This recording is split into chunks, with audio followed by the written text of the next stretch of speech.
I'm going to go to our guest, Gavin McInnes. And I'll be honest, I like a lot of Vice stuff over the years.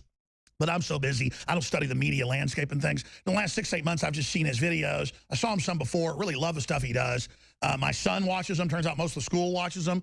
And not just because I'm Alex Jones. I mean, the school, almost everyone, boys and girls, 13, 14, 15, up to high school, and then people I know that are 60 years old are watching Gavin McInnes, and also the next host that's coming on with us.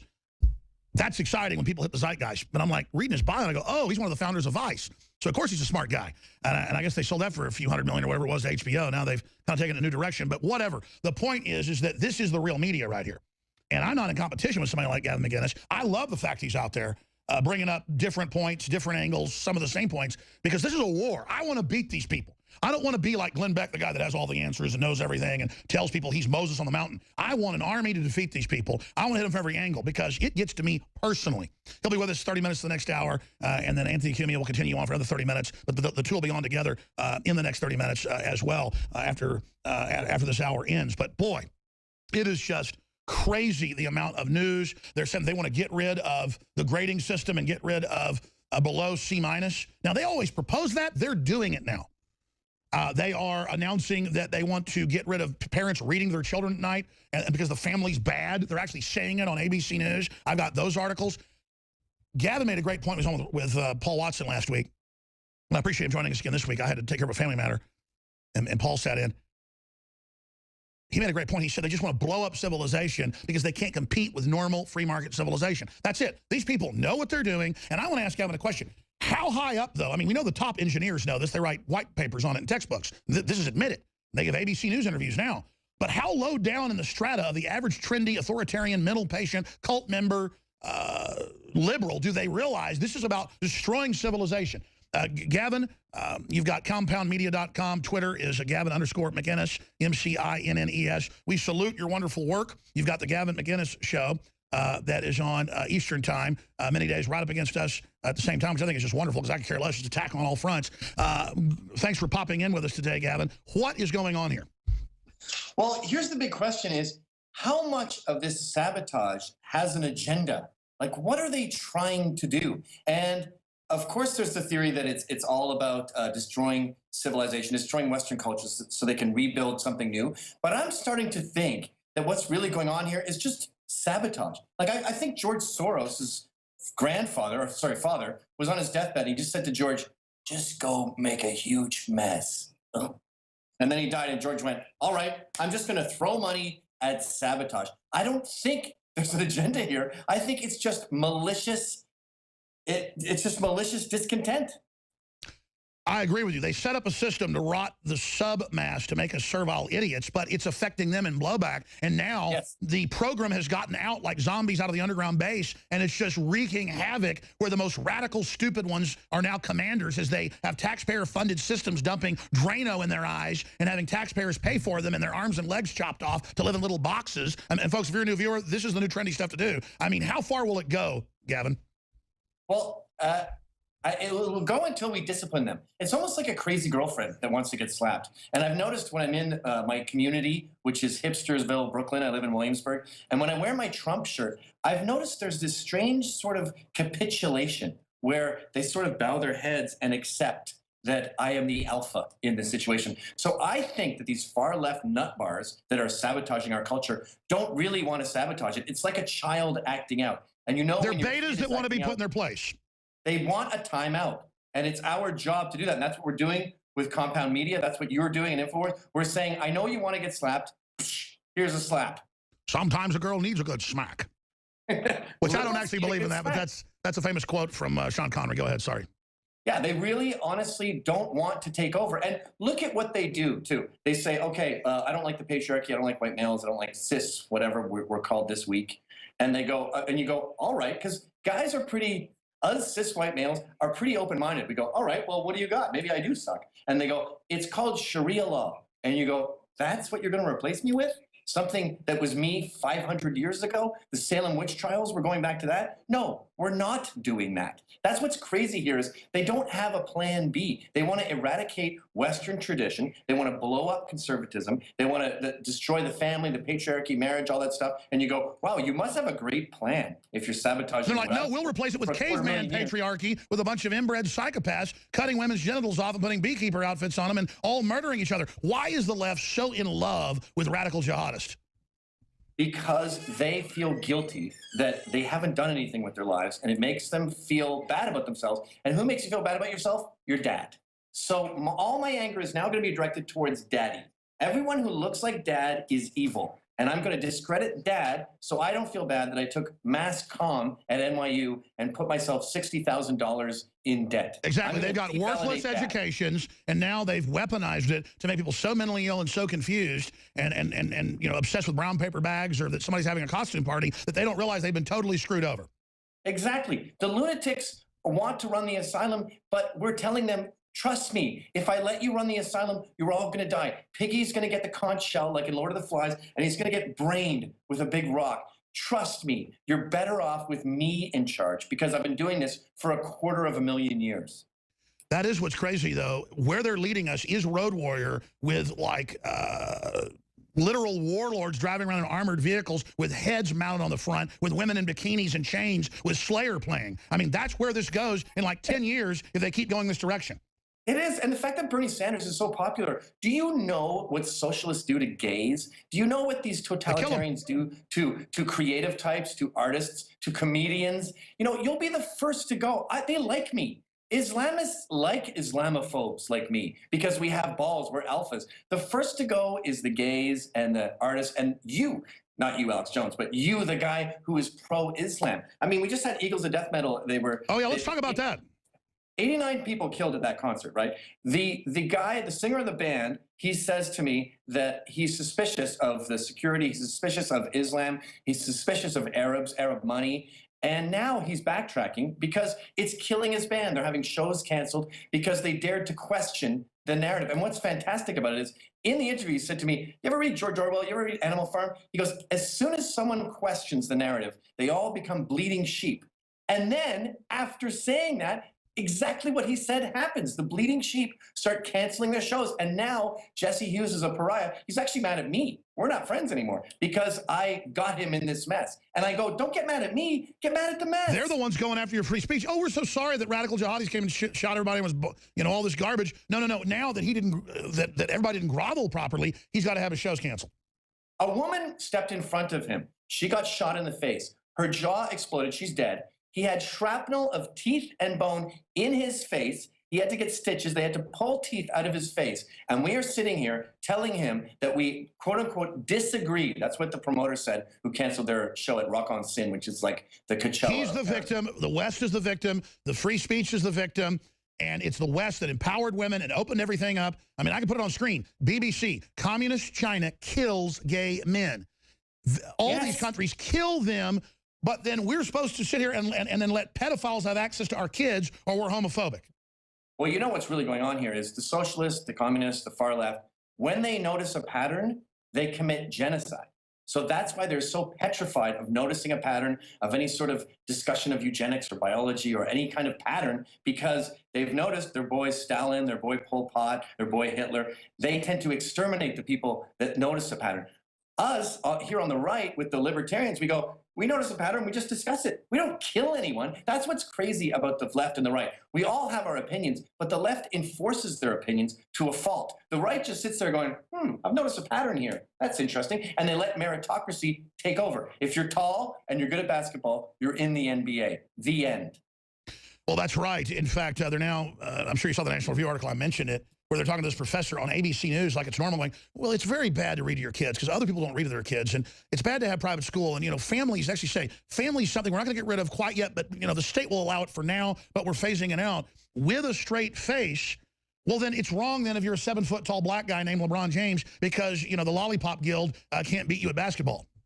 It's just a war on, it's funny, you know, info wars. What do we want? We want information. We just want an open discourse. They want to shut down discourse. And I think it's based on revenge. It's based on spite. And there's the Indian Child Welfare Act. I had this Lauren McGill on my show the other day. And this 6-year-old girl, Lexi Page, she's 1.4% Choctaw, and she was ripped from her foster family, her white foster family, at 6 years old, torn from them and thrown to some other family who's loosely related to Choctaws through marriage. And the Indian Child Welfare Act ruined this family. I mean, destroyed her siblings. This poor girl's siblings are having seizures because they're so traumatized by this event. And why are we doing it? It's not to to reunite an Indian family. It's not to right any wrongs. It's just pure revenge. And this spiteful, horrible act is taking white guilt and punishing this family because of what we did in the past. Yes, it was terrible what we did with the Indians. We separated families. That was terrible. But to create legislation that is just pure revenge, it's sick and twisted. And you know who suffers?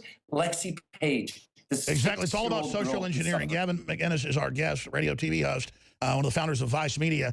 We're going to break. I want to come back and get into some of the angles and issues that you're looking at front and center. But just briefly, is it a sign of weakness in the authoritarian left and this orgy of control that Facebook's openly censoring, denies it, is forced to admit it, that the Federal Elections Commission wants to regulate drugs? That means us next. I mean, really, this is so naked. I'm surprised more on the so-called left aren't repenting and defending the First Amendment. Because you can say what you wanted about the left a long time ago. I'm a libertarian. More out of line with them on many cases. But no, they're just like, no, get rid of free speech. We're taking over. That's really scary. Yes. Well, what we have here is a zenith. We've reached full peak SJW, and this is not their year. You know that zombie song? This will be our year. Took a long time to come. This is our year. And people always ask me, well, where do you get that from? And if you're not watching it every day, you don't really see what is happening with the culture. But right now, these idiots have gone too far. And a great example I always use is the chalkening. Someone wrote Trump in chalk on a university floor, on the ground. Everyone went ballistic. Instead of getting sympathy, more Trump 2016 happened. And Trump and this sort of chalkening, they call it, is a perfect example of how they are done, and it's our turn. That's right. The minute we start resisting and don't follow their orders is the minute they start to fall, and their orders get so bizarre, so extreme, so insane that we're forced to say, okay, I'm not going to the Alamo Drafthouse for women to use a urinal. It's over, weirdos. We'll be right back with our guest. Speaking of the zombies, here they are. By the way, I am the opposite of trendy. Okay, let's just get that out there, that I pay no attention. But most people who are really trendy and cause the trends don't pay attention. And of course, I'm now learning more about Gavin McInnes just as I've been watching for 6 months, and it obviously has a big buzz going. He's had big buzzes before. Started Vice. That I was reading here. He's known as the godfather of hipsterdom. And then left Vice in 2007, I guess, because they were not truly hip anymore.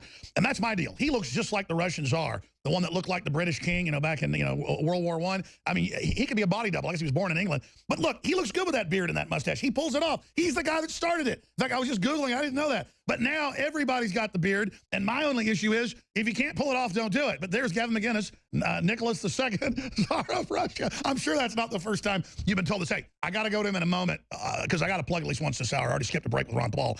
Buy our products. They'll blow you away. The best water filters, the best non-GMO seeds, the best game-changing nutraceuticals. This hippopotamus lost 70 pounds on X2 and Super Male Vitality. Super Male Vitality is back in stock, 2 months sold out, because it's hard to get the herbs and cold press them and just keep them in stock, and we're not changing the formula, but it's a big problem. It's sold out 6 months out of the year. It's sold out a few months and we get more. We're trying to up the production.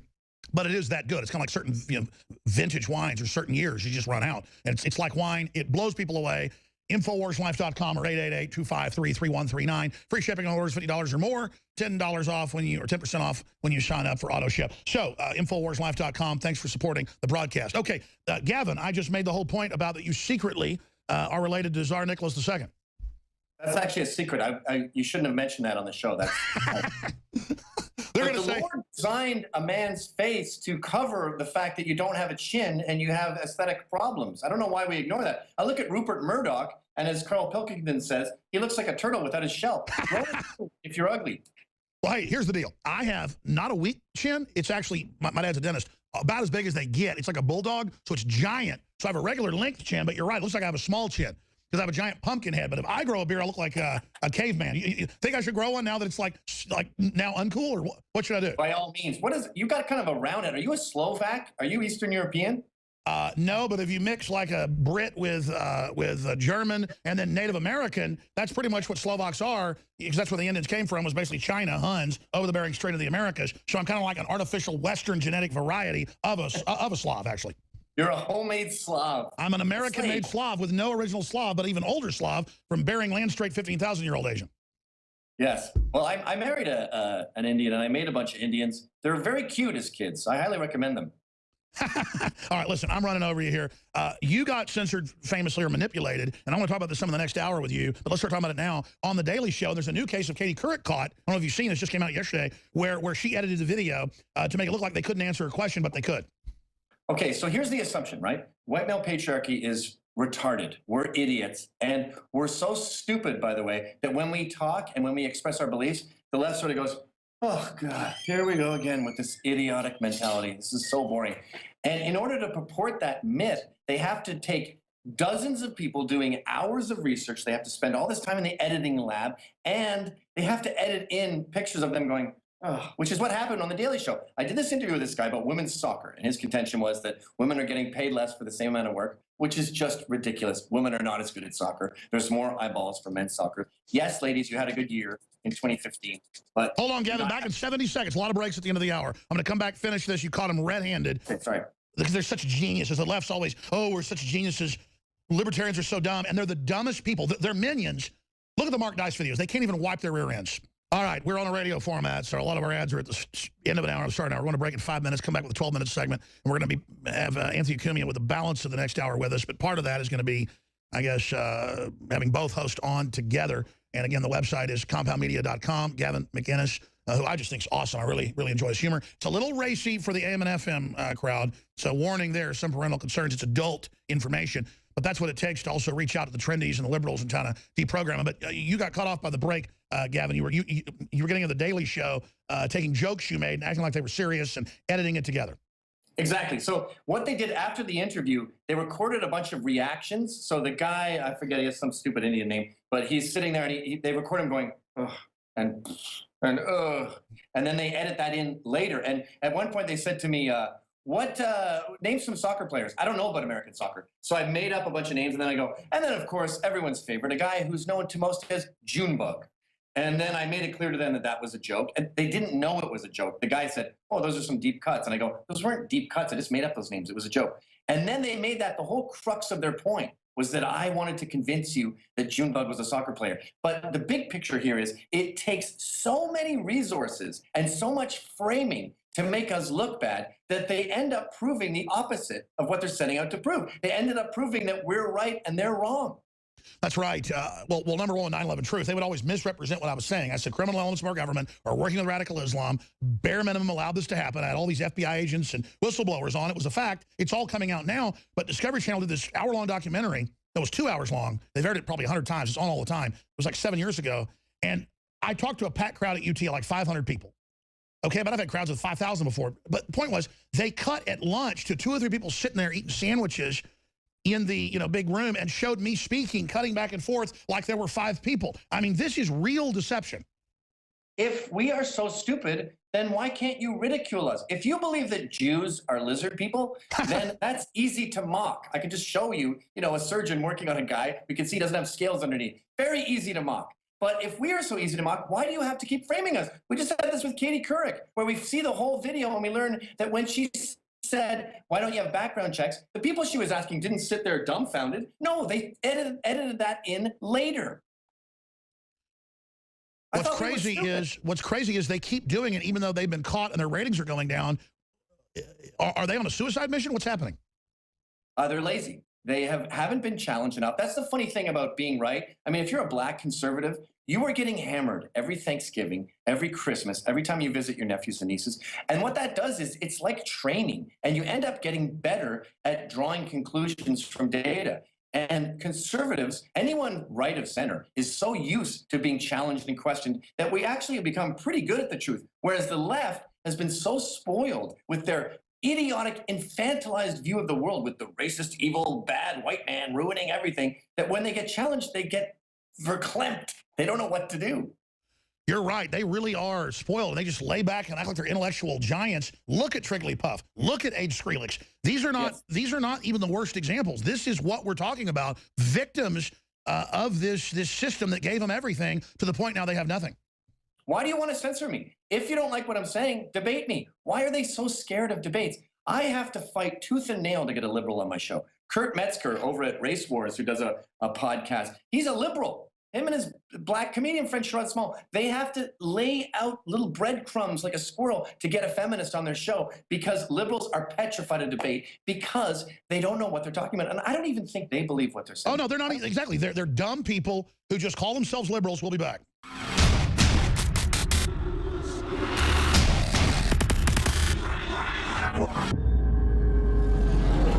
My fellow InfoWarriors, I am very excited to be able to announce to you the introduction at InfoWarsLife.com of a new way to save time and money when you stock up on InfoWars Life formulations like Survival Shield X2 and Super Male Vitality. Just go to InfoWarsLife.com today, select your favorite product, click on Auto Ship before adding to cart, and choose how often you want us to send you another order. Every time you choose Auto Ship at InfoWarsLife.com, you get 10% off, and you won't have to worry about running out and having to reorder next time. And of course, you can cancel with one click anytime. As you know, I'm all about the idea of a 360 win, and the new auto ship feature at InfoWarsLife.com is a sure win for everybody. A win for liberty, a win for health, and a win when it comes to big savings. Visit InfoWarsLife.com today and save 10% on your next InfoWars Life order by selecting auto ship at checkout. That's InfoWarsLife.com or call 888-253-3139. Now I'm going to go to our guest, Gavin McInnes, and I'll be honest, I like a lot of Vice stuff over the years, but I'm so busy, I don't study the media landscape and things. In the last 6-8 months, I've just seen his videos. I saw him some before, really love the stuff he does.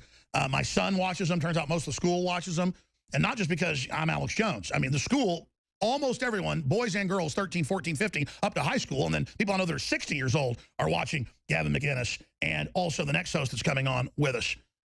That's exciting when people hit the zeitgeist. But I'm like, reading his bio, and I go, oh, he's one of the founders of Vice. So, of course, he's a smart guy. And I guess they sold that for a few $100 million or whatever it was to HBO. Now they've kind of taken a new direction. But whatever. The point is that this is the real media right here. And I'm not in competition with somebody like Gavin McInnes. I love the fact he's out there bringing up different points, different angles, some of the same points, because this is a war. I want to beat these people. I don't want to be like Glenn Beck, the guy that has all the answers and knows everything and tells people he's Moses on the mountain. I want an army to defeat these people. I want to hit them from every angle because it gets to me personally. He'll be with us 30 minutes the next hour, and then Anthony Cumia will continue on for another 30 minutes. But the two will be on together in the next 30 minutes as well after this hour ends. But boy, it is just crazy the amount of news. They're saying they want to get rid of the grading system and get rid of below C-. Now, they always propose that. They're doing it now. They are announcing that they want to get rid of parents reading to their children at night and because the family's bad. They're actually saying it on ABC News. I've got those articles. Gavin made a great point. He was on with Paul Watson last week. And I appreciate him joining us again this week. I had to take care of a family matter, and Paul sat in. He made a great point. He said they just want to blow up civilization because they can't compete with normal free market civilization. That's it. These people know what they're doing. And I want to ask Gavin a question. How high up, though? I mean, we know the top engineers know this. They write white papers on it in textbooks. This is admitted. They give ABC News interviews now. But how low down in the strata of the average trendy, authoritarian, mental patient, cult member, liberal do they realize this is about destroying civilization? Gavin, you've got compoundmedia.com. Twitter is Gavin_McInnes, McInnes. We salute your wonderful work. You've got the Gavin McInnes Show. That is on Eastern time, many days right up against us at the same time, which I think is just wonderful because I could care less. It's attack on all fronts. Thanks for popping in with us today, Gavin. What is going on here? Well, here's the big question is, how much of this sabotage has an agenda? Like, what are they trying to do? And of course, there's the theory that it's all about destroying civilization, destroying Western cultures so they can rebuild something new. But I'm starting to think that what's really going on here is just sabotage. Like, I think George Soros' father, was on his deathbed. And he just said to George, just go make a huge mess. Ugh. And then he died, and George went, all right, I'm just going to throw money at sabotage. I don't think there's an agenda here. I think it's just malicious. It's just malicious discontent.